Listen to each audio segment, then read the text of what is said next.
तो hello students, आज अपन start करते हैं मैकेनिक्स, बोले तो यांत्रिकी। मैकेनिक्स यांत्रिकी भौतिक विज्ञान की वह शाखा है जिसमें अपन कण, दृढ़ पिंड अथवा अदृढ़ पिंड के गति के कारणों व उनके प्रभाव का अध्ययन करते हैं। मैकेनिक्स, अगर आप फिजिक्स की बहुत सारी ब्रांचेस देखेंगे, फिजिक्स की बहुत सारी शाखाएं, बोले तो यांत्रिकी है, विद्युत चुंबक है, प्रकाशिकी है, इलेक्ट्रॉनिक्स है, मॉडर्न फिजिक्स है। तो फिजिक्स की बहुत सारी शाखाएं, आप 11-12 में फिजिक्स की अलग अलग शाखाओं के अलग अलग चैप्टर स्टडी करेंगे। लेकिन अगर अपन फिजिक्स की सबसे टफ ब्रांच देखें तो वो क्या है? मैकेनिक्स। तो एक तरह से आप यूं मान लीजिए, अब अपन जो पढ़ने वाले हैं 10, 15, 20, 25 दिन, वो मैकेनिक्स पढ़ने वाले हैं। बोले तो फिजिक्स की सबसे टफ ब्रांच पढ़ने वाले हैं, सबसे टफ टॉपिक पढ़ने वाले हैं। तो इसके लिए टीचर को तो लेबर करनी ही पड़ेगी, लेकिन बिना स्टूडेंट की लेबर किए टीचर कुछ भी नहीं कर पाएगा। तो आपको रेगुलर स्टडी करनी पड़ेगी, साथ साथ क्वेश्चंस भी सॉल्व करने पड़ेंगे। और अगर आपने वेक्टर और इंटीग्रेशन डिफरेंशिएशन ढंग से नहीं पढ़ा है तो आप एक बार उनको पढ़ लें, क्योंकि उसके बिना आप मैकेनिक्स सॉलिड नहीं कर पाएंगे। और जब तक मैकेनिक्स सॉलिड नहीं होगी, फिजिक्स सॉलिड नहीं होगी, क्योंकि मैकेनिक्स एक ऐसा पोर्शन है जो फिजिक्स की हर ब्रांच के अंदर यूज होता है। क्योंकि मैकेनिक्स में हम क्या पढ़ रहे हैं, यांत्रिकी में हम क्या पढ़ रहे हैं, यांत्रिकी क्या वाला है, यांत्रिकी क्या चीज है? यांत्रिकी क्या है? भौतिक विज्ञान की वह शाखा है, भौतिक विज्ञान की वह शाखा है जिसमें हम कण, दृढ़ पिंड अथवा अदृढ़ पिंड की गति के कारणों, बोले तो कण, दृढ़ पिंड, अदृढ़ पिंड के गति के क्या कारण है? और गति के कारण क्या होते हैं? बेसिकली बल तथा बलागुण, बल तथा बलागुण गति के कारणों तथा इनके प्रभाव का अध्ययन करते हैं। तो यांत्रिकी क्या चीज है? फिजिक्स की वह शाखा है, भौतिक विज्ञान की वह शाखा है जिसमें अपन पिंड, अभी कण, अदृढ़, दृढ़ क्या बोला ये बाद में देख लेंगे, जिसमें हम पिंड की गति के कारणों, बोले तो पिंड क्यों चल रहा है, किस वजह से चल रहा है। तो गति के कारण क्या होते हैं? जब वस्तु पर, पिंड पर अपन बल अथवा क्या लगाते हैं? बलागुण। तो पिंड के कारणों, बोले तो बल तथा बलागुण तथा इनके प्रभाव का अध्ययन करते हैं। मीन्स यांत्रिकी में हम बल और बलागुण का अध्ययन करेंगे, और जब आप किसी वस्तु पर बल और बलागुण लगाएंगे तो उसके क्या प्रभाव उस वस्तु पर आएंगे, इसका अपन क्या करेंगे? अध्ययन करेंगे। और अगर आपको फिजिक्स की डेफिनेशन याद हो, फिजिक्स की डेफिनेशन क्या है? प्रकृति में पाए जाने वाले बलों का अध्ययन ही भौतिक विज्ञान कहलाता है। तो एक तरह से भौतिक विज्ञान की शाखा में हम बलों की प्रकृति का अध्ययन करेंगे, बलों के बारे में पढ़ेंगे। और चूंकि बलों के बारे में पढ़ेंगे तो पूरी फिजिक्स में अलग अलग प्रकार के बल आपको अलग अलग चैप्टर में मिलेंगे। तो मैकेनिक्स पूरी फिजिक्स के अंदर आएगा। तो यांत्रिकी क्या चीज है? यांत्रिकी भौतिक विज्ञान की वह शाखा है जिसमें हम कण, दृढ़ पिंड अथवा अदृढ़ पिंड के गति के कारण क्या है? बल तथा बलागुण तथा इनके प्रभाव का अध्ययन करेंगे। शॉर्टकट बात बोलूं, मैकेनिक्स के अंदर, यांत्रिकी के अंदर हम क्या करेंगे? बल तथा बलागुण का अध्ययन करेंगे। साथ ही साथ बल और बलागुण लगाने पर उस पिंड की गति का भी हम लोग अध्ययन करेंगे। इस यांत्रिकी शाखा को दो भागों में बांटा गया। इस मैकेनिक्स को दो भागों में बांटा गया। एक को बोला गया स्थैतिकी और दूसरी शाखा को बोला गया गतिकी, बोले तो स्टैटिक और डायनामिक। नाम से पता लग रहा है स्थैतिक, बोले तो वस्तु रुकी हुई है। तो गजब की बात है कि वस्तु पर हम बल लगाएंगे और बल लगाने के बाद भी वस्तु रुकी हुई है, तो हम क्या करेंगे स्थितिकी में, बल और बलागुण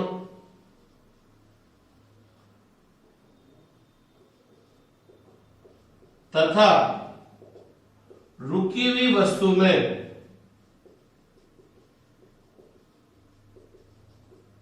इनके प्रभाव का अध्ययन करेंगे। तो अपन स्थितिकी में बल और बलागुण का तो अध्ययन करेंगे ही करेंगे, लेकिन साथ साथ वस्तु रुकी हुई है, उस रुकी हुई वस्तु में इनके प्रभाव का भी अध्ययन करेंगे। बलों का तो अध्ययन करना ही है, लेकिन उसके इफेक्ट का भी आपको स्टडी करनी है। लेकिन कौन सी वस्तु में, रुकी हुई वस्तु में, क्योंकि ये कौन सी ब्रांच है, स्थितिकी। गति की बोले तो वस्तु चल रही है, तो इसमें अपन क्या करेंगे, बल तथा बलागुण व गतिमान वस्तु में इनके प्रभाव का अध्ययन करेंगे। तो स्थितिकी में भी हम बल का अध्ययन करेंगे, गतिकी में भी बल का अध्ययन करेंगे, लेकिन स्थितिकी में वस्तु रुकी हुई है और गतिकी में वस्तु गतिमान है। तो स्थितिकी में हम बल तथा रुकी हुई वस्तु में बलों के प्रभाव का अध्ययन करेंगे और गतिकी में बल और गतिमान वस्तु में बल के प्रभाव का अध्ययन करेंगे। अब इस गति की जो शाखा है इसको भी दो भागों में बांट दिया गया। एक को बोला कण गति की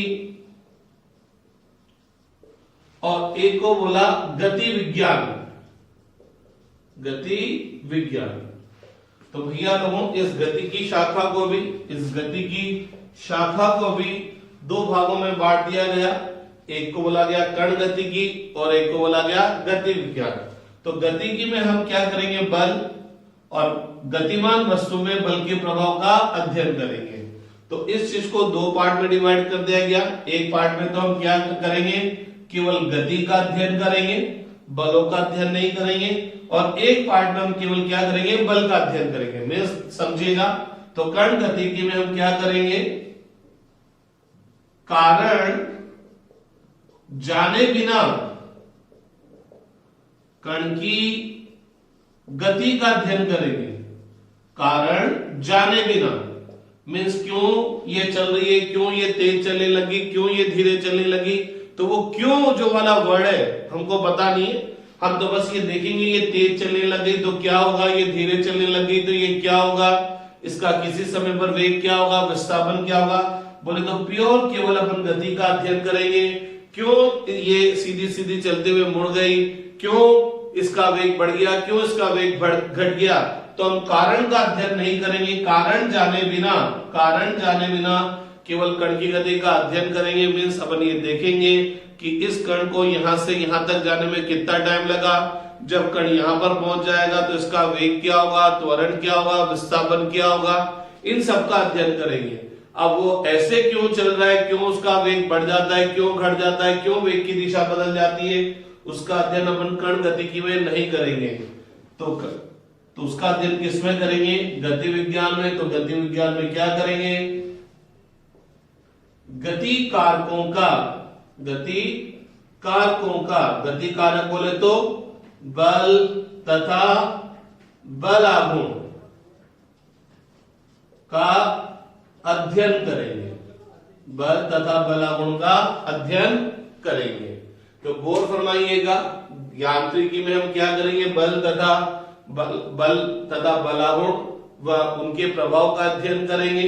लेकिन बहुत सी बार बल लगाने पर वस्तु नहीं चलती। अरे मैंने इस दीवार पर बल लगाया लेकिन ये दीवार तो खिसकी नहीं, और कभी बल लगाने पर वस्तु चलने लग जाती है। तो जब आप वस्तु पर बल और बलागुण लगाते हैं तो वस्तु बहुत सी बार चलती नहीं है, बोले तो रुकी रहती है, और बहुत सी बार चलती रहती है। तो जब रुकी हुई है तो उस पार्ट को क्या बोल दिया, बल और बलागुण लगाने के बावजूद भी वस्तु रुकी हुई है तो उस शाखा को क्या बोल दिया गया, स्थितिकी। और बल और बलागुण लगाने के बाद वस्तु चलने लग गई तो उसको क्या बोल दिया गया, गतिकी।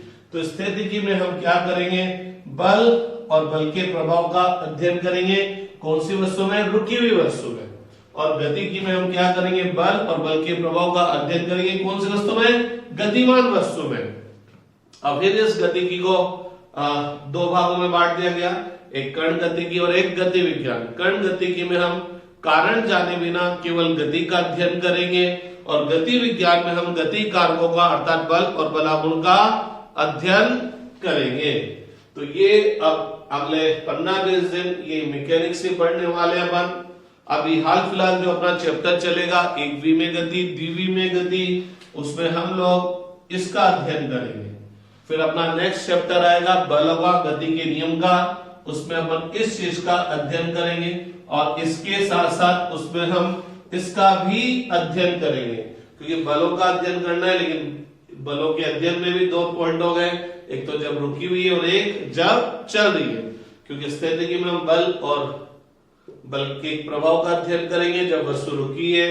गति विज्ञान में हम बल और बल के प्रभाव का अध्ययन करेंगे जब वस्तु गति कर रही है। और जब वस्तु गति कर रही है तो उसको दो पार्ट में तोड़ दिया कि केवल हम गति का अध्ययन करेंगे और केवल हम गति के कारकों का अध्ययन करेंगे। तो यांत्रिकी क्या चीज है, यांत्रिकी भौतिक विज्ञान की वह शाखा है जिसमें हम गति के कारणों बोले तो बल और बलागुण का तो अध्ययन करेंगे, साथ साथ उनके प्रभाव का भी अध्ययन करेंगे। गति विज्ञान को दो भागों में बांट दिया गया, एक को बोला गया स्थैतिक, एक को बोला गया गतिकी। स्थैतिक में हम बल का तो अध्ययन करेंगे, सही, साथ साथ रुकी हुई वस्तु में उसके प्रभाव का भी अध्ययन करेंगे। गतिकी में हम बल और बल के प्रभाव का अध्ययन करेंगे गतिमान वस्तु में। गतिकी शाखा को दो भागों में बांट दिया गया, एक कण गतिकी और एक गति विज्ञान। तो यांत्रिकी की वह शाखा जिसमें हम कारण जाने बिना कण की गति का अध्ययन करते हैं। कारण जाने बिना हम कण की गति का अध्ययन करते हैं और गति विज्ञान में हम क्या करेंगे, गति के कारणों का अध्ययन करते हैं। ये आप अपने वीडियो बंद करिए, ये वीडियो बंद करो भाई।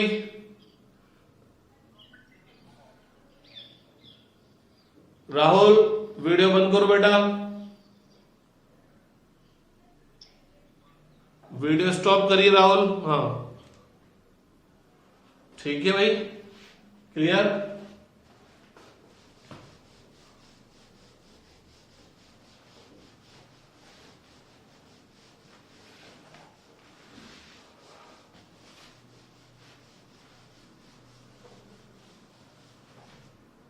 अब अपन बात करते हैं निर्देश तंत्र। निर्देश तंत्र अपन पहले भी पढ़कर आए हुए हैं। जब अपन ने सदिश नाम का चैप्टर पढ़ा था तो वो की वही परिभाषा यहां पर है, निर्देश तंत्र। तो क्या होता है, जैसे मान लीजिए आपको बोला जाता है कि यार जयपुर कहां पर स्थित है, आपको बोला गया जयपुर कहां पर स्थित है, जयपुर कहां पर है। तो आपने बोला कि यार जयपुर 200 किलोमीटर दूर है, किसी ने बोला जयपुर 250 किलोमीटर दूर है, किसी ने बोला जयपुर 150 किलोमीटर दूर है और किसी ने बोला जयपुर 100 किलोमीटर दूर है।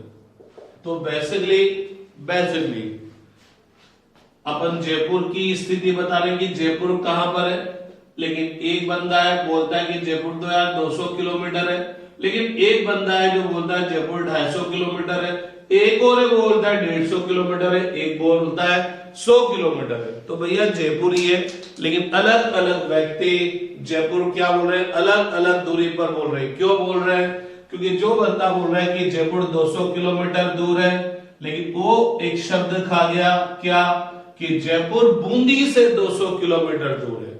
तो अपन जयपुर की स्थिति बता रहे हैं, किसके हिसाब से बता रहे हैं, बूंदी के हिसाब से। तो जब अपन जयपुर की स्थिति बूंदी के हिसाब से बता रहे हैं तो बूंदी क्या कहलाएगा, निर्देश तंत्र। बूंदी क्या कहलाएगा, निर्देश तंत्र या निर्देश बिंदु।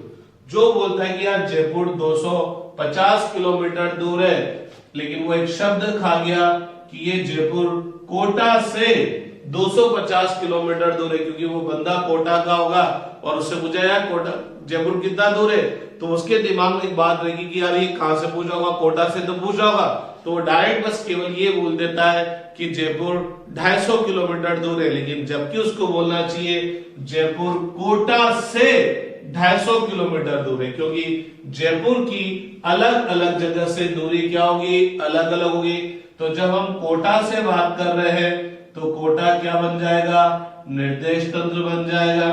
अगर आप में से कोई बच्चा देवली का है, आप में से कोई बच्चा देवली का है, तो वो बोलेगा कि यार जयपुर 150 किलोमीटर दूर है, क्योंकि वो विकास से बात कर रहा है, देवली से बात कर रहा है, तो देवली के हिसाब से बात कर रहा है, तो देवली क्या बन जाएगा, निर्देश तंत्र बन जाएगा। और जब वो टोंक के हिसाब से बात करेगा तो टोंक निर्देश तंत्र बन जाएगा। मीन्स गौर फरमाने वाली बात है, जयपुर ही है, जगह जयपुर ही है, लेकिन जयपुर की अलग अलग जगह से दूरी एवं दिशा भी अलग अलग होगी।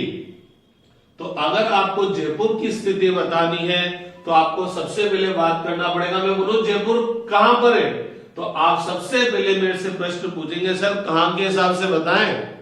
जयपुर तो एक ही जगह है, लेकिन अलग अलग जगह के हिसाब से जयपुर की दूरी और जयपुर की दिशा क्या होगी, अलग अलग होगी। तो भैया लोगों मेरे को ये बोलना पड़ेगा जयपुर बूंदी से कितना दूर किस दिशा में है, तो बूंदी के हिसाब से बात करें तो बूंदी क्या कहलाएगा, निर्देश तंत्र कहलाएगा। तो भैया लोगों वह निकाय जिसके सापेक्ष अन्य वस्तुओं की स्थिति को प्रदर्शित किया जाता है क्या कहलाता है, निर्देश तंत्र कहलाता है। जब आप बूंदी के हिसाब से जयपुर की, दिल्ली की, कोटा की, देवली की, टोंक की बात करेंगे, तो चूंकि बूंदी के हिसाब से बात करें तो बूंदी निर्देश तंत्र बन जाएगा।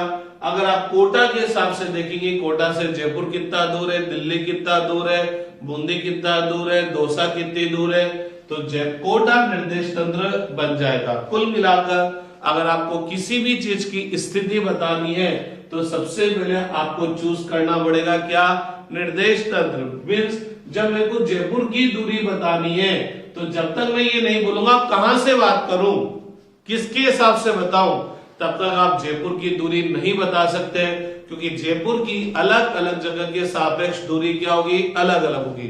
तो जब भी किसी चीज की स्थिति बतानी है तो उसकी स्थिति बताने के लिए आपको सबसे पहले क्या मानना पड़ेगा, निर्देश तंत्र मानना पड़ेगा। मीन्स आप उसकी स्थिति किसके हिसाब से बताएंगे, तो आपको सबसे पहले चूज करना पड़ेगा किसके हिसाब से बोले।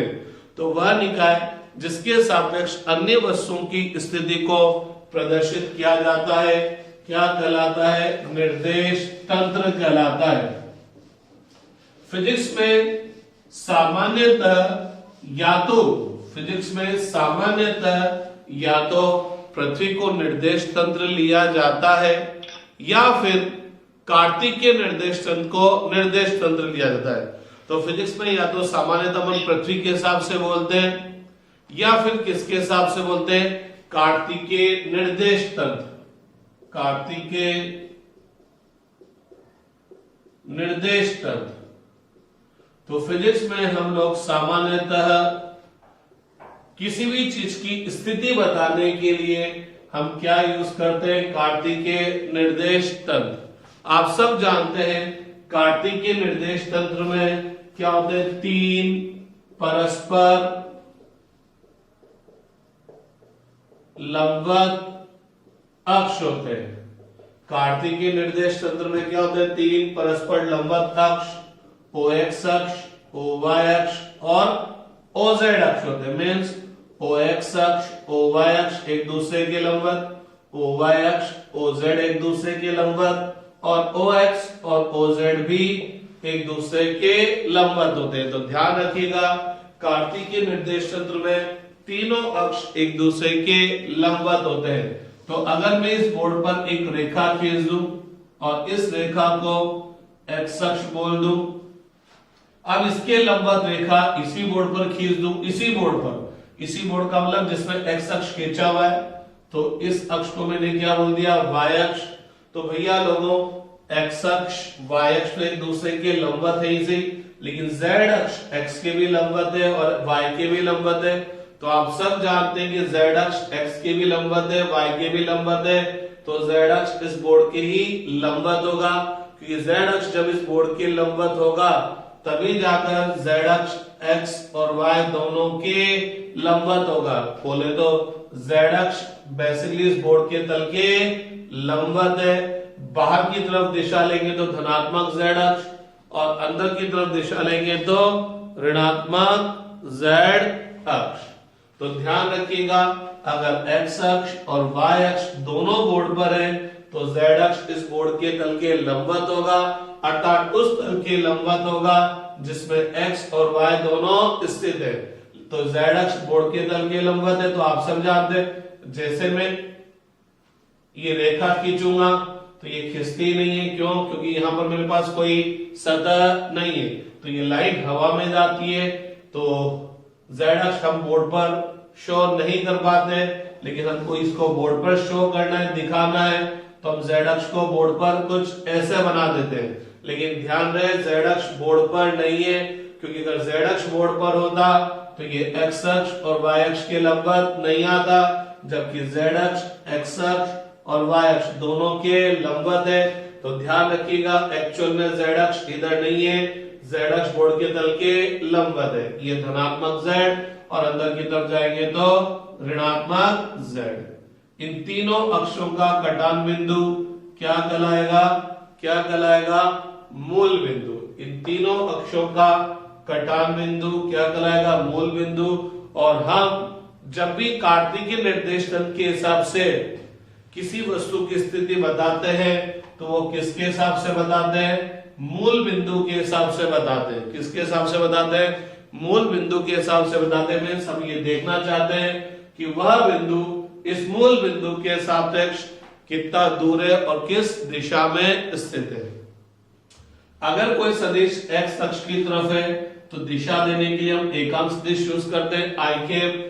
अगर कोई सदिश वाई अक्ष की तरफ है तो दिशा देने के लिए जे कैप, और अगर कोई सदिश जेड अक्ष की तरफ है तो दिशा देने के लिए के कैप यूज करते हैं। और ध्यान रखिएगा, एक्स वाई जेड हमेशा एंटी क्लॉकवाइज लिखे जाएंगे, या एक्स वाई जेड हमेशा इस तरह से लिखे जाएंगे कि वो दक्षिणावर्त पेज के नियम का पालन करे, या यूं बोलूं सदिश के सदिश गुणनफल के नियम का पालन करे। मींस एक्स वाई जेड ऐसे लिखे जाएंगे ताकि हम आई और जे का सदिश गुणन करें तो के आए, जे और के का गुणन करें तो आई आए, और के और आई का गुणन करें तो जे आए।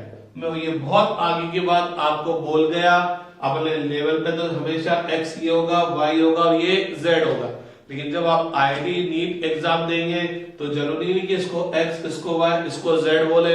हो सकता है इसको y बोल दे, ऋणात्मक x को y बोल दे, धनात्मक z अक्ष को x बोल दे, और ऋणात्मक y अक्ष को x बोल दे, ठीक है ना, z बोल दे।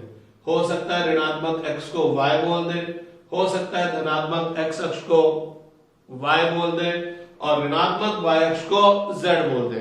तो बहुत आगे की बात है, अभी आपके बाउंसर चली गई होगी, घबराने की जरूरत नहीं है, लेकिन मैंने आगे की एक बात इसलिए बताई है कि दोस्त नहीं कि x y z हमेशा ऐसे लिखे जाए, हो सकता है वो ऐसे भी लिखे, ये x है, ये y है और ये z है। तो आपको ये बताना पड़ता है, या यूं बोल सकता है ये y है, ये x है और ये z है, वो यूं भी बोल सकता है ये z है, ये y है और ये x है। तो आप क्या करो कि इनको ऐसे लिख सकते हैं कि नहीं लिख सकते हैं? तो आप सदिश गुणनफल अपन ने पढ़ा हुआ है, तो आप ये चेक कर लो कि अगर i क्रॉस j का गुणन किया आता है, k cross j cross k का गुणन i आता है, या k क्रॉस i का गुणन j आता है, तो हम इनको ऐसे लिख सकते हैं, क्योंकि हम x y z हमेशा दक्षिणावर्त पेज के नियम के हिसाब से लिखते हैं, या यूं बोलूं हमेशा सदिश गुणनफल का जो नियम है उसके हिसाब से लिखते हैं। मेरी ये बात समझ में नहीं आई हो तो घबराना मत, क्योंकि ये बहुत आगे की बात मैंने आपको बोल दी है। बैक टू द पेवलन आ जाए कि अगर कोई सदिश x की तरफ है तो दिशा देने के लिए अपन i कैप यूज करते हैं, y की तरफ है तो j कैप और z की तरफ है तो के कैप यूज करते हैं। और इस कार्तिकी निर्देशांक में हम इस मूल बिंदु के हिसाब से अन्य वस्तुओं की स्थिति को क्या करते हैं, प्रदर्शित करते हैं। ठीक है, अब अपन बात करते हैं भैया लोगों स्थिति सदिश। अब अपन बात करते हैं स्थिति सदिश। तो देखिए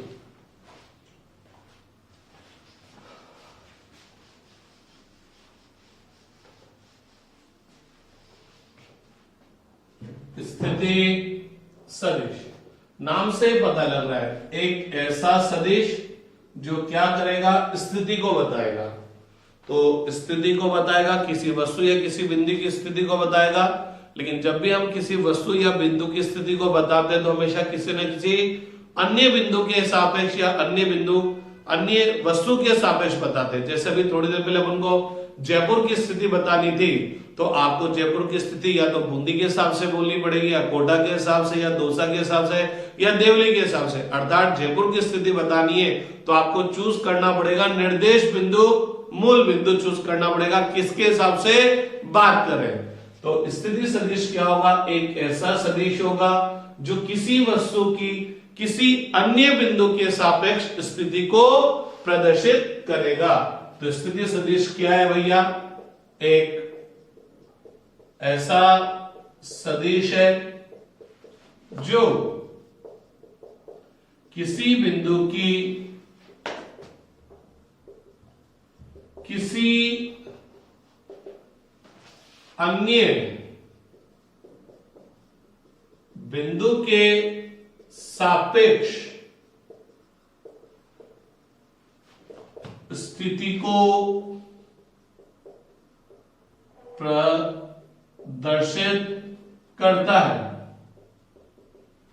तो भैया लोगों स्थिति सदिश क्या है, एक ऐसा सदिश है जो किसी बिंदु की किसी अन्य बिंदु के सापेक्ष स्थिति को प्रदर्शित करता है। क्योंकि जब भी आपको किसी भी चीज की स्थिति चाहिए तो आपको हमेशा एक निर्देश बिंदु या दूसरा बिंदु चुनना पड़ेगा जिसके सापेक्ष आप उसकी स्थिति को बता सकते हैं। तो मान लीजिए ये दो बिंदु है, दो बिंदु बोले तो एक तरह से दो जगह है, P और Q, P और Q। तो अगर मैं इस बिंदु P से बिंदु Q की ओर एक तीर खींच दूं, दो बिंदु है कोई, जैसे मान लीजिए ये बूंदी और ये जयपुर है, तो अगर मैं बूंदी से जयपुर की तरफ एक तीर खींच दूं तो यह तीर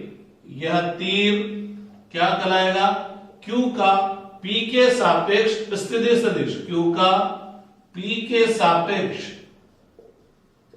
स्थिति सदिश। तो अगर मैं जैसे मैं P को बूंदी और Q को जयपुर मान लूं और बूंदी से जयपुर की तरफ एक तीर खींच दो तो ये क्या कहलाएगा, जयपुर का बूंदी के सापेक्ष स्थिति सदिश कहलाएगा। तो अगर मैंने P से Q की तरफ एक तीर खींच दिया तो यह तीर क्या कहलाएगा, Q का P के सापेक्ष स्थिति सदिश कहलाएगा। अब यह Q का P के सापेक्ष स्थिति सदिश क्या बताएगा, Q P से कितना दूर है और किस दिशा में स्थित है। अरे स्थिति सदिश यही तो बताएगा। स्थिति सदिश किसी भी चीज की स्थिति बताने के लिए क्या करते हैं कि वह कितना दूर है और किस दिशा में स्थित है। तो यह जो स्थिति सदिश है वो क्या बताएगा, Q की P से दूरी को बताएगा और यह भी बताएगा Q P के सापेक्ष किस दिशा में स्थित है, किस दिशा में स्थित है। तो अगर हम P से Q की तरफ एक तीर खींच देते हैं तो यह Q का P के सापेक्ष स्थिति सदिश कहलाएगा। P से खींचा है ना, P से खींचा है Q की तरफ, तो Q का स्थिति सदिश होगा किसके सापेक्ष, P के सापेक्ष होगा, स्थिति सदिश कहलाएगा। अब यह स्थिति सदिश क्या बताएगा, Q P से कितना दूर है और किस दिशा में। तो नो डाउट आप सब जानते हैं जब मैंने P से Q की तरफ एक तीर खींचा है तो तीर की लंबाई क्या बताएगी, तीर की लंबाई क्या बताएगी, क्योंकि P से दूरी को तीर की लंबाई क्या बताएगी, सदिश का परिमाण होगा। तीर की लंबाई क्या बताएगी, यहां से यहां तक की लंबाई क्या बताएगी कि Q P से कितना दूर है तो तीर की लंबाई बताएगी क्यू की पी से दूरी, और ये तीर का चिन्ह बताएगा कि क्यू पी से किस दिशा में स्थित है। बोले तो जब आप क्यू पी से क्यू की तरफ एक तीर खींचेंगे तो तीर की लंबाई, ये जो सदिश है इसके परिमाण को बताएगी, और तीर की लंबाई सदिश के परिमाण को बताने का मतलब यह बताएगी क्यू पी से कितनी दूरी पर है, और ये तीर का चिन्ह यह बताएगा क्यू पी के सापेक्ष किस दिशा में स्थित है। सामान्यतः स्थिति सदिश को हम स्मॉल आर वेक्टर से प्रदर्शित करते हैं। किससे प्रदर्शित करते हैं? स्मॉल आर वेक्टर से। तो इस तीर की लंबाई क्या बताएगी? स्मॉल आर वेक्टर के परिमाण को, और स्मॉल आर वेक्टर का परिमाण तीर की लंबाई, बोले तो स्मॉल आर वेक्टर का परिमाण, और स्मॉल आर वेक्टर का परिमाण क्या बताएगा? क्यू की पी से दूरी को बताएगा कि क्यू पी से कितना दूर है। भाई तीर की लंबाई का मतलब ये सीधी सरल रेखा की लंबाई तो ही, और सीधी सरल रेखा की लंबाई क्या बताएगी कि क्यू पी से कितना दूर है, और तीर का चिन्ह क्या बताएगा कि क्यू पी से किस दिशा में स्थित है। ठीक है कि नहीं बात? तो ये तो सिंपल काम हुआ कि अगर अपन को दो बिंदु दे रखे और अगर आपको क्यू की पी के सापेक्ष स्थिति बतानी है तो पी से क्यू की तरफ एक तीर खींच देंगे, तो यह तीर पी का, यह तीर क्यू का पी के सापेक्ष स्थिति सदिश कहलाएगा। इस तीर की लंबाई क्यू की पी से दूरी को बताएगी, और तीर का चिन्ह क्या बताएगा? क्यू पी के सापेक्ष किस दिशा में स्थित है। लेकिन अब अगर अपन किसी भी चीज की स्थिति बताना चाहते हैं तो सामान्य तौर पर हम क्या लेते हैं? कार्तिकेय निर्देश तंत्र। तो गौर फरमाइएगा, ये एक्स अक्ष है, ये वाई अक्ष है, और ये जेड अक्ष है। तीनों अक्षों का कटान बिंदु क्या कहलाएगा? मूल बिंदु। तीनों अक्षों का कटान बिंदु क्या कहलाएगा? मूल बिंदु। मान लीजिए ये एक बिंदु है P, ये एक बिंदु है P। अब अगर मेरे को P की स्थिति बतानी है, P कहां पर है, तो जब अपन कार्तिकेय निर्देश तंत्र को निर्देश तंत्र ले रहे हैं, बोले तो कार्तिकेय निर्देश तंत्र के हिसाब से अन्य वस्तु, अन्य बिंदु की स्थिति बता रहे हैं, तो इस P की स्थिति किसके हिसाब से बतानी पड़ेगी? मूल बिंदु के हिसाब से। मीन्स जब अपन ने कार्तिकेय निर्देश तंत्र को निर्देश तंत्र ले लिया, तो जब हमको किसी भी चीज की स्थिति बतानी है तो बोलने की जरूरत नहीं, मूल बिंदु के हिसाब से बोलो। इटसेल्फ मीनिंग है कि उसकी स्थिति किसके हिसाब से बतानी है? मूल बिंदु के हिसाब से बतानी है। जैसे मान लीजिए अपन लोग सब बूंदी के, और अपन बोले जयपुर कितना दूर है, तो ये थोड़ी बोलने की जरूरत नहीं है जयपुर बूंदी से कितना दूर है। अंडरस्टूड होता है कि हम जयपुर की दूरी किसके हिसाब से बोल रहे हैं? बूंदी के हिसाब से। वैसे बोलना तो पूरा चाहिए कि जयपुर बूंदी के हिसाब से कितना दूर है, लेकिन जब सब लोग बूंदी के ही है तो बूंदी बोलने की जरूरत नहीं पड़ती। उसी तरह से ये एक तरह से जब मैंने कार्तिकेय निर्देश तंत्र ले लिया तो ये एक तरह से बूंदी बन गया कि मीन्स हम किसी भी चीज की स्थिति किसके हिसाब से बताएंगे? इसके हिसाब से। तो भैया लोगों, ये कोई बिंदु P है, इसकी मेरे को स्थिति बतानी है, नो डाउट किसके हिसाब से बतानी है? मूल बिंदु O के हिसाब से बतानी है। तो मैं P से क्या कर दूंगा? Q की तरफ एक सदिश खींच दूंगा। मैं मूल बिंदु O से P की तरफ एक सदिश खींच दूंगा, तो यह सदिश क्या कहलाएगा? P का मूल बिंदु O के सापेक्ष स्थिति सदिश। यह क्या कहलाएगा? P का मूल बिंदु O के सापेक्ष स्थिति सदिश। चूंकि मैंने इस कार्तिकेय निर्देश तंत्र को निर्देश तंत्र लिया है, तो यह अंडरस्टूड होता है कि मैं किसी भी बिंदु की स्थिति किसके हिसाब से बताऊंगा? मूल बिंदु के हिसाब से बताऊंगा। इसलिए बहुत सी बार हम इसको केवल क्या बोल देते हैं? P का स्थिति सदिश। P का स्थिति सदिश बोल देते हैं। तो जब मैंने P का स्थिति सदिश बोला तो ये P का स्थिति सदिश अपने आप मतलब है किसके सापेक्ष? मूल बिंदु के सापेक्ष। जैसे मैंने आपको बोला अपन सब लोग बूंदी में बैठे हुए बूंदी के ही है, और आपसे बोला जाए कि कोटा की, जयपुर की स्थिति बताइए, तो अंडरस्टूड होता है वो किसके हिसाब से बतानी है? बूंदी के हिसाब से। तो बोलने की आवश्यकता नहीं है, आप यूं बोलो कि जयपुर का स्थिति सदिश ये है, या यूं बोले जयपुर का बूंदी के सापेक्ष स्थिति सदिश ये है। तो चूंकि सब बूंदी में बैठे हुए हैं तो अपन जयपुर की स्थिति सदिश किसके सापेक्ष बात करेंगे, बूंदी के हिसाब से। तो अपन को ये बोलने की जरूरत नहीं है जयपुर का बूंदी के सापेक्ष स्थिति सदिश। अंडरस्टूड है कि जब अपन बूंदी में बैठे तो बूंदी के हिसाब से बात करें तो शॉर्टकट में बोल सकते हैं जयपुर का स्थिति सदिश ये है, तो उसका अपने आप मीनिंग है कि जयपुर की स्थिति किसके हिसाब से बात करें, बूंदी के हिसाब से बात करें। इसी तरह से जब हम कार्तिक के निर्देश तंत्र लेके चल रहे हैं तो अपन किसी भी बिंदु की, ये बिंदु ले लो, ये बिंदु ले लो, ये ले लो, ये ले लो, ये ले लो, कोई सा भी बिंदु ले लो, अंडरस्टूड होता है कि उसकी स्थिति किसके हिसाब से बात करें, मूल बिंदु के हिसाब से बात करें। तो जब अपन P की स्थिति मूल बिंदु O के हिसाब से बात करें तो मूल बिंदु O से P की तरफ एक तीर खींच देंगे, तो यह तीर P का मूल बिंदु O के सापेक्ष स्थिति सदिश कहलाएगा। लेकिन अपन इसको शॉर्टकट में P का स्थिति सदिश बोल सकते हैं। तो नो डाउट जब मैं बोलता हूं P का स्थिति सदिश ये, Q का स्थिति सदिश ये, R का स्थिति सदिश ये, तो अंडरस्टूड होता है कि ये स्थिति सदिश किसके सापेक्ष है, मूल बिंदु के सापेक्ष, क्योंकि स्थिति हमेशा किसी न किसी बिंदु के सापेक्ष बोली जाएगी। लेकिन जब आपने कुछ भी नहीं बोला किसके सापेक्ष, आपने केवल ये बोल दिया P का स्थिति सदिश ये R वेक्टर है, तो नो डाउट स्थिति सदिश हमेशा किसी न किसी के हिसाब से बोला जाएगा। लेकिन यहाँ निर्देश बिंदु नहीं बोला गया, किसके हिसाब से बात करें, तो अंडरस्टूड है किसके हिसाब से बात करें, मूल बिंदु के हिसाब से बात करें।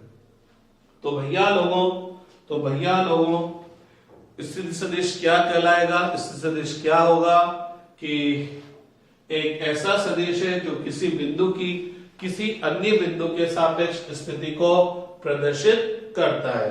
तो अगर अपन को किसी बिंदु की किसी अन्य बिंदु के सापेक्ष स्थिति बतानी है तो जिसके सापेक्ष बतानी है उस बिंदु से जिसकी बतानी है उसकी तरफ एक तीर खींच देंगे, तो यह इसके सापेक्ष स्थिति सदिश कहलाएगा।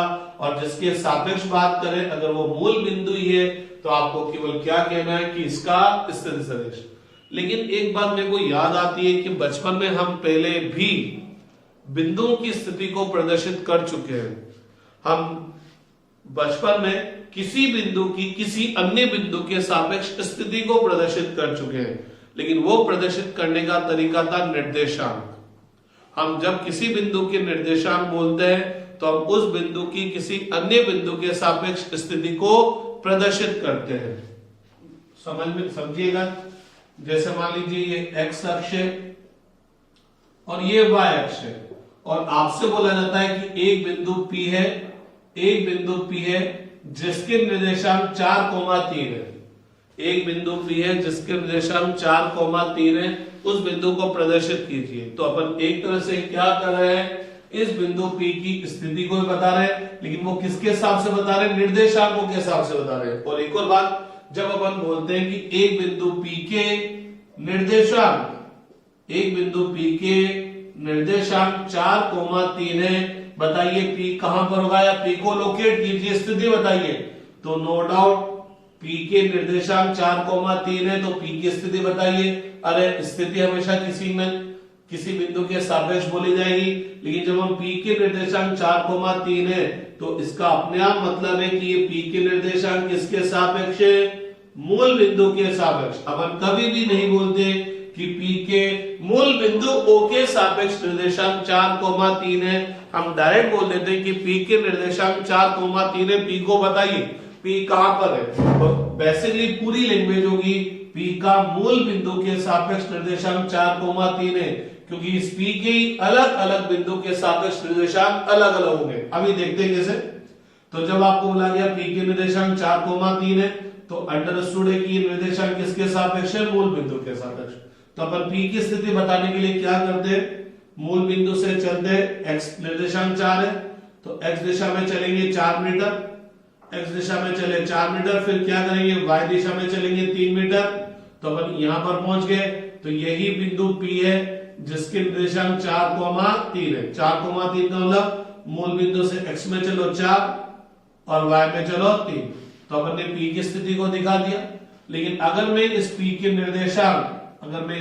निर्देशांक किसी और अन्य बिंदु के सापेक्ष बोलता, मींस अगर मैं P के निर्देशांक बोलता इस बिंदु के सापेक्ष, तो इस बिंदु के सापेक्ष निर्देशांक बताने के लिए क्या करना पड़ता है, ये x अक्ष होती, ये y अक्ष होती, तो इसके निर्देशांक क्या होंगे, x में ये चला, y में ये चला, तो नो डाउट ये वाली दूरी इस वाली दूरी से कम है, ये वाली दूरी इस वाली दूरी से कम है, तो नो डाउट इस बिंदु के सापेक्ष इसके निर्देशांक क्या आते, अलग आते, आते कि नहीं आते, अलग आते।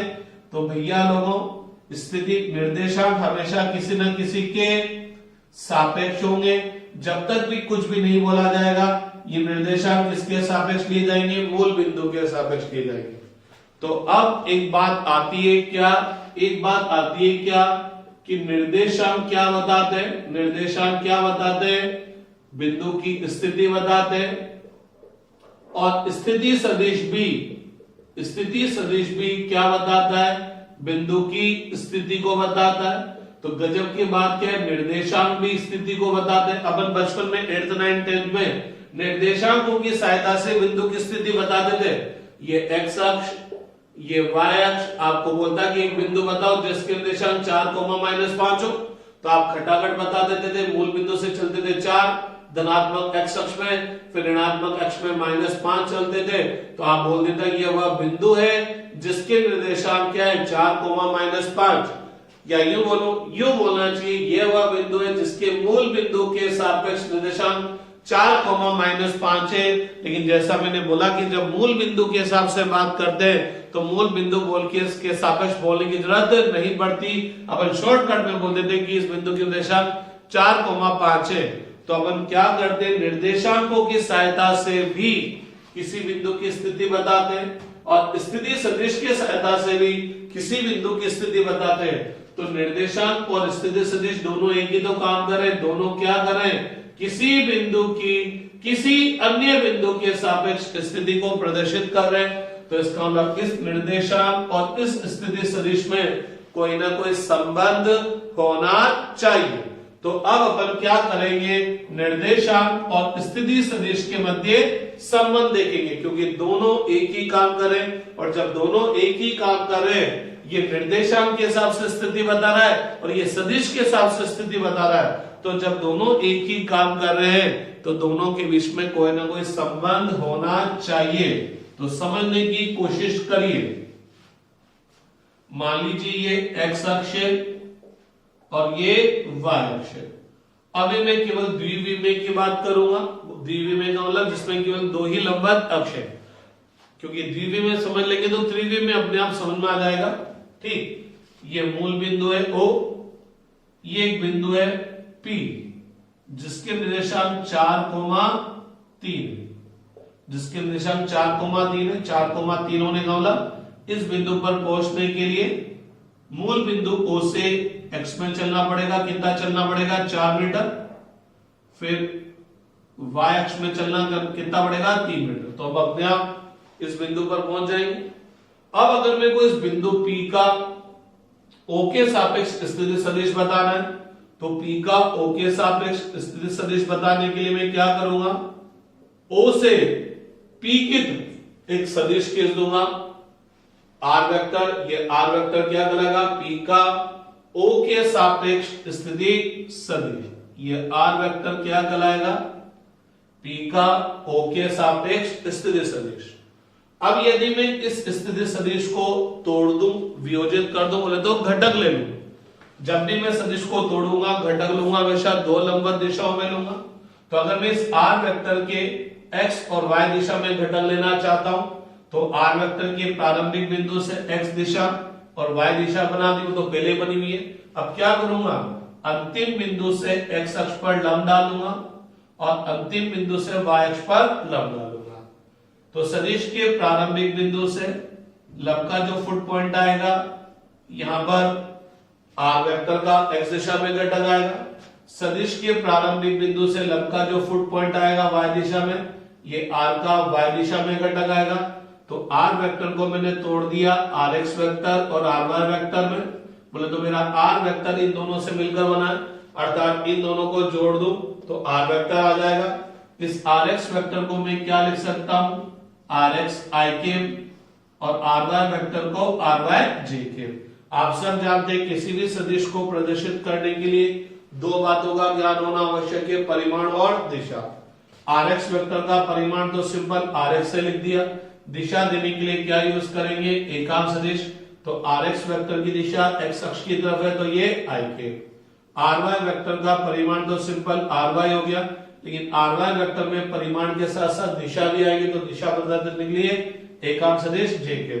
तो जो सदिश वाई अक्ष की तरफ होता है दिशा बताने के लिए अपन क्या यूज करते हैं, जे के। ठीक है, तो आर वेक्टर इक्वल टू हो गया आर एक्स आई के प्लस आर वाई जे के। ठीक, तो ये हो गया आर एक्स आई के प्लस आर वाई जे के। अब एक बात देखिएगा, आर एक्स क्या बोला है, आर एक्स क्या बोला है, इस आर एक्स वेक्टर का परिमाण। आर एक्स क्या बोला है, इस आर एक्स वेक्टर का परिमाण। आर एक्स वेक्टर क्या बोला है, यह तीर सदिश के प्रारंभिक बिंदु से लंब का फुट पॉइंट आया ना, इसकी तरफ एक तीर खींचा, तो ये मेरा आर एक्स वेक्टर है। तो इस तीर की लंबाई, इस तीर की लंबाई क्या बताएगी, आर एक्स वेक्टर के परिमाण को। तो अगर अपन थोड़ा सा गौर फरमाएं, इस तीर की लंबाई, इस तीर की लंबाई बोले तो यहां से यहां तक की दूरी, तो पता लगा अरे यहां से यहां तक की दूरी तो कितनी है, 4। तो इसका मतलब आर एक्स वेक्टर का परिमाण कितना हो गया, 4 आई के। आर वाई वेक्टर के परिमाण की बात करें, आर वाई वेक्टर का परिमाण क्या है, R Y. R Y vector का परिमाण क्या है, आर वाई। आर वाई क्या चीज है, आर वाई वेक्टर क्या चीज है,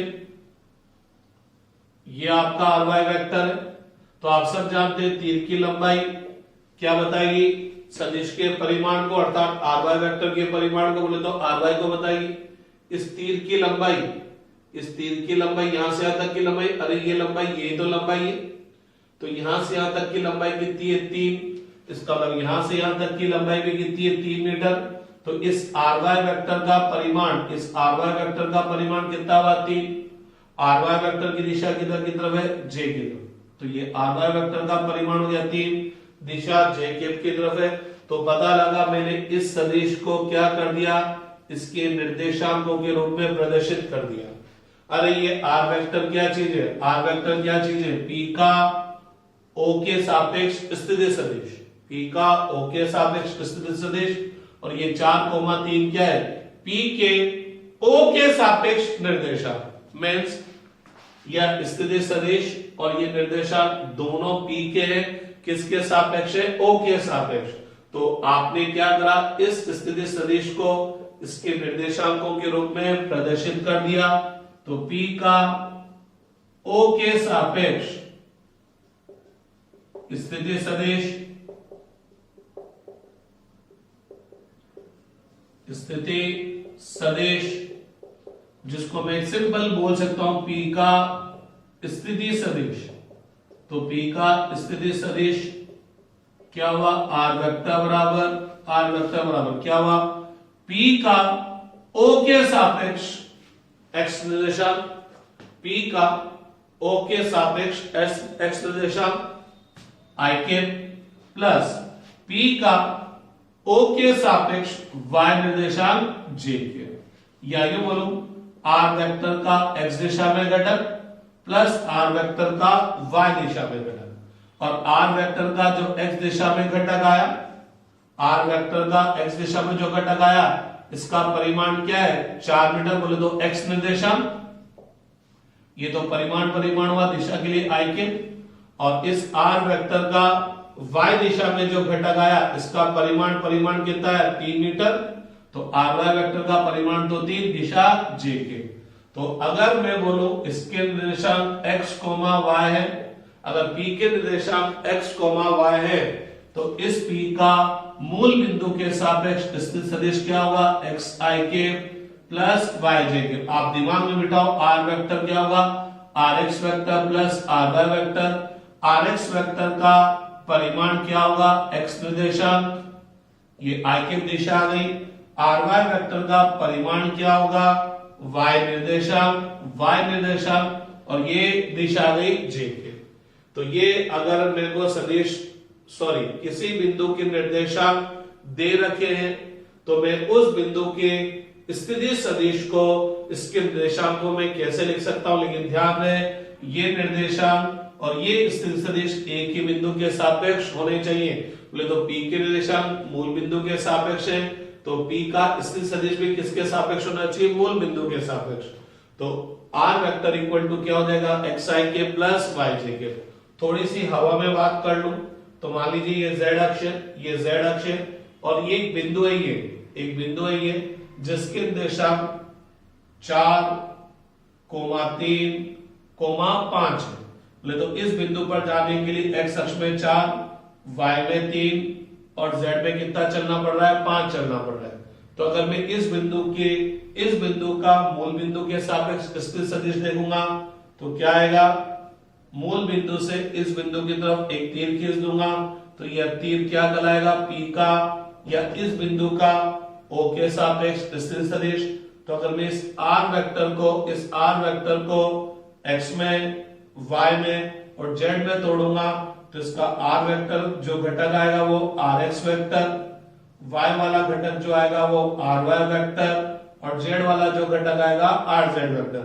तो पहला सदिश खींचा Rx वेक्टर, उसके अंतिम बिंदु पर दूसरा सदिश खींचा Ry वेक्टर, उसके अंतिम बिंदु पर तीसरा सदिश खींचा Rz वेक्टर। तो पहले के प्रारंभ से तीसरे के अंतिम को मिलाने वाला सदिश इन तीनों के योग को बताएगा। तो R वेक्टर इक्वल टू क्या हो गया? Rx vector plus Ry vector plus Rz vector. इस Rx वेक्टर का परिमाण कितना होगा? अगर ये 4 है, ये 3 है, ये 5 है, बोले तो इसके से हम 4, 3, 5 हो तो Rx वेक्टर का परिमाण कितना होगा? 4। Ry वेक्टर का परिमाण कितना होगा? 3 और Rz वेक्टर का परिमाण कितना होगा? 5। बहुत से बच्चे क्या कर देते हैं? यूं लिख देते हैं R vector equal to 4 plus 3 plus 5। अरे भैया लोगों, R वेक्टर को तोड़ा है तो इसके टुकड़े भी सदिश आएंगे। तो Rx वेक्टर का परिमाण के साथ साथ दिशा भी आएगी। Rx वेक्टर का परिमाण तो 4 है लेकिन दिशा किधर की तरफ है? I कैप की तरफ। बोले तो धनात्मक x अक्ष की तरफ। Ry वेक्टर का परिमाण 3 तो है लेकिन दिशा भी आएगी। अरे भैया लोगों, Ry वेक्टर 3 नहीं होगा, ये तो Ry वेक्टर का केवल क्या है? परिमाण। अगर आप Ry वेक्टर बोल रहे हो तो परिमाण के साथ साथ दिशा आएगी और दिशा देने के लिए अपन क्या यूज करेंगे? एकांक सदिश। इसी तरह से Rz वेक्टर का परिमाण 500 है लेकिन दिशा भी आएगी 5 के। तो अगर इसके निर्देशांक 4, 3, 5 है तो इसका मूल बिंदु के सापेक्ष स्थिर सदिश क्या है? 4i के प्लस 3j के प्लस 5k के। तो ये तो 4, 3 और 5 का एक उदाहरण है। मान लीजिए इसके निर्देशांक x, y, z है तो इस बिंदु का मूल बिंदु के सापेक्ष स्थिर सदिश क्या होगा? xi के प्लस 5yj के प्लस zk के। तो ये बहुत गजब की चीज आ गई क्या? निर्देशांकों और स्थिर सदिश के मध्य संबंध। ये फिजिक्स में बहुत काम आने वाला है, फिजिक्स में बहुत काम आने वाला है। तो समझिएगा वापस, ये x अक्ष, ये y अक्ष और ये z अक्ष। z अक्ष बोर्ड पर नहीं है, बोर्ड के तल के लंबवत भाग की तरफ है, लेकिन मैं इस लाइन को ड्रॉ नहीं कर सकता इसलिए तकलीफ है। एक ये P बिंदु है, ये हवा में, ये बोर्ड पर नहीं है, ये बोर्ड पर नहीं है, ये हवा में। लेकिन अगर मैं हवा में बनाऊंगा तो कैसे बनेगा? तो बनाना तो बोर्ड पे ही पड़ेगा। तो ये P बिंदु है जिसके निर्देशांक x, y, z है। ये निर्देशांक किसके सापेक्ष है? मूल बिंदु के सापेक्ष। अर्थात बिंदु P पर पहुंचने के लिए x दिशा में चलना पड़ेगा x मीटर, y में y मीटर और z में z मीटर, तब जाके मैं इस बिंदु पर पहुंच पाऊंगा। और माना इस बिंदु का मूल बिंदु O के सापेक्ष स्थिर सदिश R वेक्टर है तो P का मूल बिंदु के सापेक्ष स्थिर सदिश बताने के लिए क्या करना पड़ेगा? मूल बिंदु से P की तरफ एक वेक्टर खींचना पड़ेगा। तो मैं ये तीर खींचूंगा तो अगेन ये तीर भी हवा में जा रहा है, बनेगा नहीं। तो बोर्ड पर बनाने के लिए मैं तीर को ऐसे ही खींचना पड़ेगा। तो ये R वेक्टर हो गया। तो अगर मैं इस R वेक्टर को तोड़ता Rx में, Ry में, Rz में, तो R वेक्टर के घटक आते Rx plus Ry plus Rz। तो आपको पता है कि इस R वेक्टर का x दिशा में जो घटक आएगा उसका परिमाण क्या होगा? x निर्देशांक, दिशा बताने के लिए I के। y दिशा में जो घटक आएगा वो y निर्देशांक, दिशा बताने के लिए j के। और z दिशा में जो घटक आएगा वो z निर्देशांक, दिशा बताने के लिए k के। तो r vector equal to x i के प्लस वाई जे के प्लस जेड के आ गया। अब अगर मेरे को पी की ओ से दूरी बतानी है कि पी ओ से दूर कितना है, पी की ओ से दूरी बोले तो इस तीर की लंबाई बतानी है। इस तीर की लंबाई बताने का मतलब इस आर वेक्टर का परिमाण बताना है। तो इस आर वेक्टर का परिमाण क्या होगा कि यदि आपका सदिश इसके लंबवत घटकों के रूप में दे रखा है तो परिमाण क्या होगा, under root X square plus Y square plus Z square.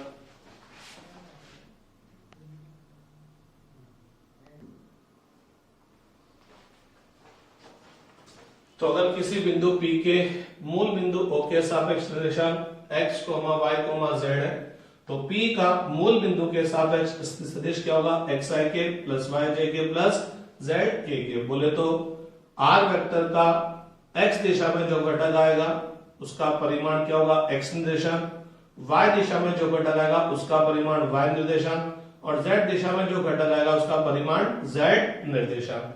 लेकिन बहुत सी बार बच्चे क्या करते हैं, जल्दीबाजी में x r vector equal to x plus Y plus Z लिख देते हैं। देखिएगा r वेक्टर को आपने तीन सदिशों में तोड़ा तो r वेक्टर इन तीनों का सदिश योग है। तो r वेक्टर का x दिशा में घटक आया rx वेक्टर, rx वेक्टर है तो इसके पास परिमाण भी होगा और दिशा भी होगी। तो rx वेक्टर का परिमाण तो x निर्देशांक है, लेकिन ये तो केवल परिमाण हुआ। rx वेक्टर बताने के लिए परिमाण के साथ साथ दिशा भी चाहिए। तो rx वेक्टर क्या होगा, x i के। ry वेक्टर का परिमाण y निर्देशांक है, लेकिन दिशा बताने के लिए j के। rz वेक्टर का परिमाण z निर्देशांक है, दिशा बताने के लिए k के। तो r वेक्टर इसके तीन लंबवत घटकों के रूप में है। तो r वेक्टर का परिमाण क्या होगा, under root R X square plus R Y square plus R Z square. और आर वेक्टर का परिमाण आपको क्या देगा, इस तीर की लंबाई देगा। तीर की लंबाई बोले तो P की O से दूरी को देगा। तो इस तरह से हम क्या कर सकते हैं, किसी स्थिति सदिश को उसके निर्देशांकों के रूप में प्रदर्शित कर सकते हैं। अब आप फिर और देखिएगा,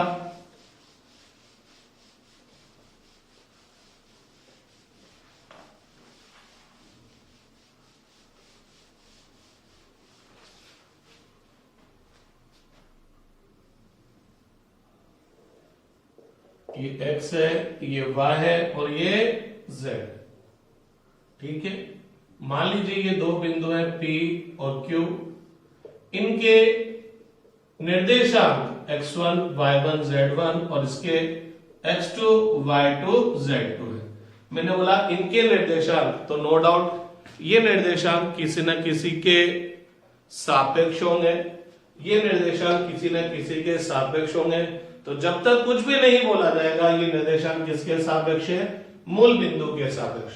तो P का मूल बिंदु के सापेक्ष निर्देशांक x1 y1 z1 है और Q के मूल बिंदु O के सापेक्ष निर्देशांक x2 y2 और z2 है।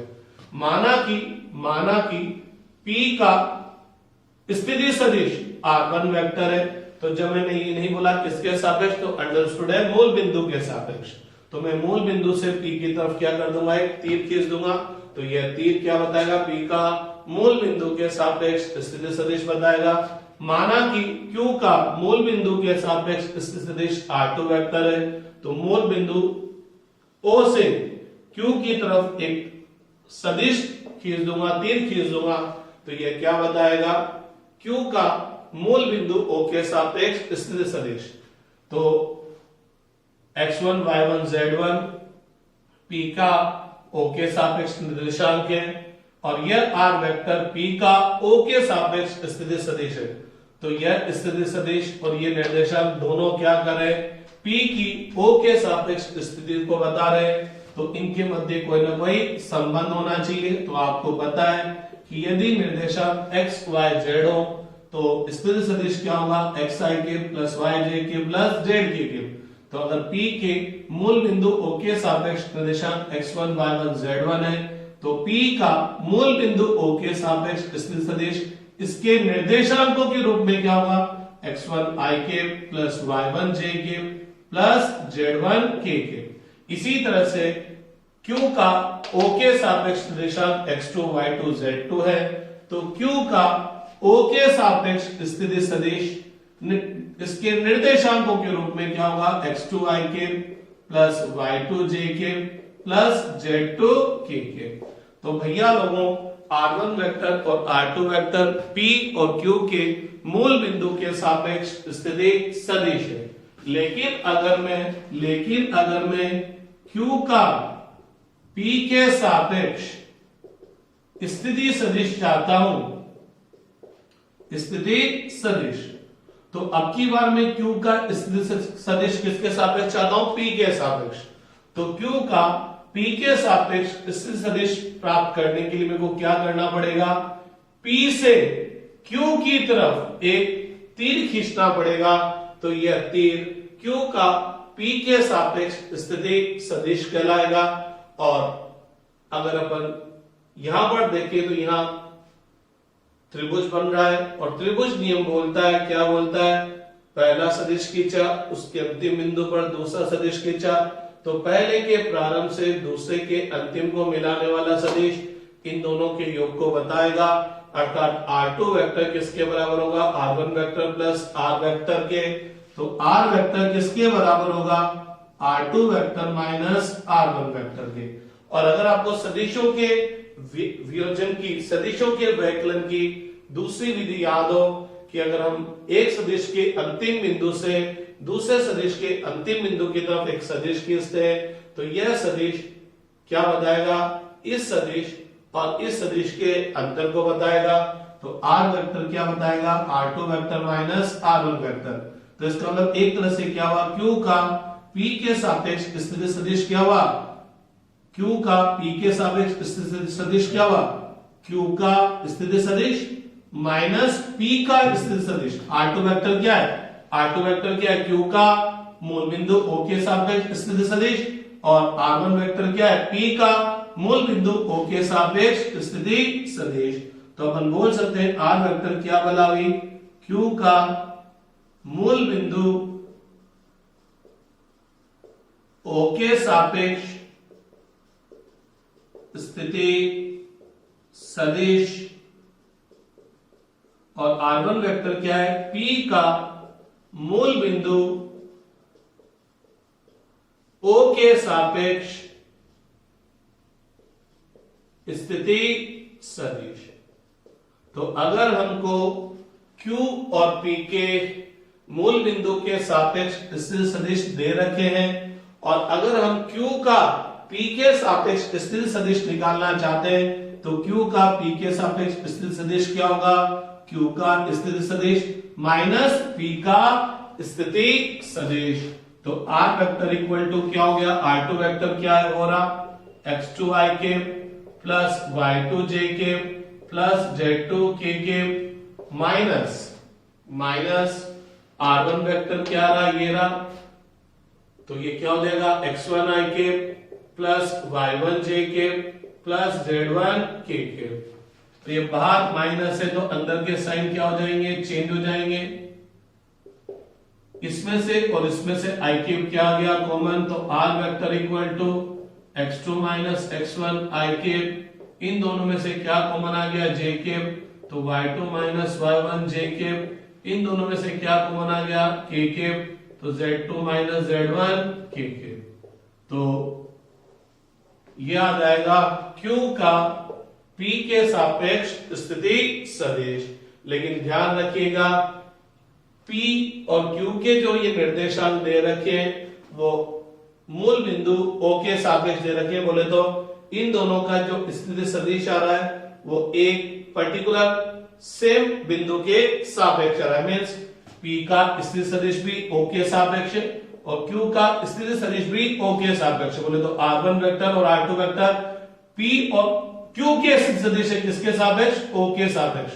तो Q का P के सापेक्ष स्थिति सदिश क्या होगा, Q का O के सापेक्ष स्थिति सदिश माइनस P का O के सापेक्ष स्थिति सदिश। और अगर इनके निर्देशांक x1 y1 z1 और x2 y2 z2 है तो Q का P के सापेक्ष स्थिति सदिश निर्देशांकों के रूप में क्या होगा, x2 माइनस x1 i के plus y2 minus y1 j के plus z2 minus z1 k के। और r वेक्टर का परिमाण बोले तो इस तीर की लंबाई क्या देगी, r वेक्टर के परिमाण को। तो इस तीर की लंबाई क्या है, क्योंकि p से दूरी, तो क्योंकि p से दूरी, क्यों p से कितना दूर है बोले तो इस रेखा की लंबाई, या यूं बोल सकता हूं इस तीर की लंबाई क्या देगी, सदिश के परिमाण को। तो r वेक्टर का परिमाण क्या होगा, r वेक्टर इसके घटकों के रूप में है, तो r वेक्टर का परिमाण क्या हो जाएगा, x2 माइनस x1 का स्क्वायर बोले तो x वाले घटक का स्क्वायर प्लस y वाले घटक का स्क्वायर प्लस z वाले घटक का स्क्वायर। तो ये क्योंकि p से दूरी हो गई। और शायद आप लोगों ने इस सूत्र को 9th या 10th क्लास में पढ़ा होगा, दो बिंदुओं के बीच की दूरी। अगर आपको याद होता है, दो बिंदु हैं P और Q, इसके निर्देशांक x1 y1 और इसके निर्देशांक x2 y2 है। तो आप लोगों ने शायद 9th या 10th क्लास में बोला होगा, इनके बीच की दूरी क्या होगी, x2 माइनस x1 का square plus y2 minus y1 के स्क्वायर का अंडर। 9th या 10th में अपन द्विविमीय में पढ़ते हैं बोले तो उसकी स्थिति को बताने के लिए केवल दो ही निर्देशांकों की जरूरत पड़ती है, लेकिन 11 में अपन त्रिविमीय में पढ़ते हैं तो यहाँ तीन निर्देशांकों की जरूरत पड़ती है। तो वही वाली बात हुई, x निर्देशांकों के अंतर का स्क्वायर प्लस y निर्देशांकों के अंतर का स्क्वायर प्लस z निर्देशांकों के अंतर का स्क्वायर। तो हम इस तरह से क्या कर सकते हैं, निर्देशांकों को स्थिति सदिश के रूप में प्रदर्शित कर सकते हैं, क्योंकि निर्देशांक भी स्थिति बताते हैं और स्थिति सदिश भी स्थिति बताते हैं। ठीक है, आज की क्लास के लिए इतना ही बहुत है, फिर कल से आगे स्टार्ट करेंगे। कोई तकलीफ हो तो आप पूछ लीजिए।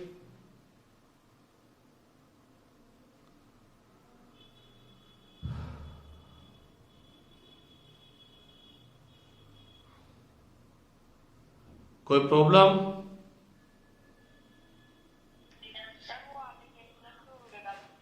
क्या? हाँ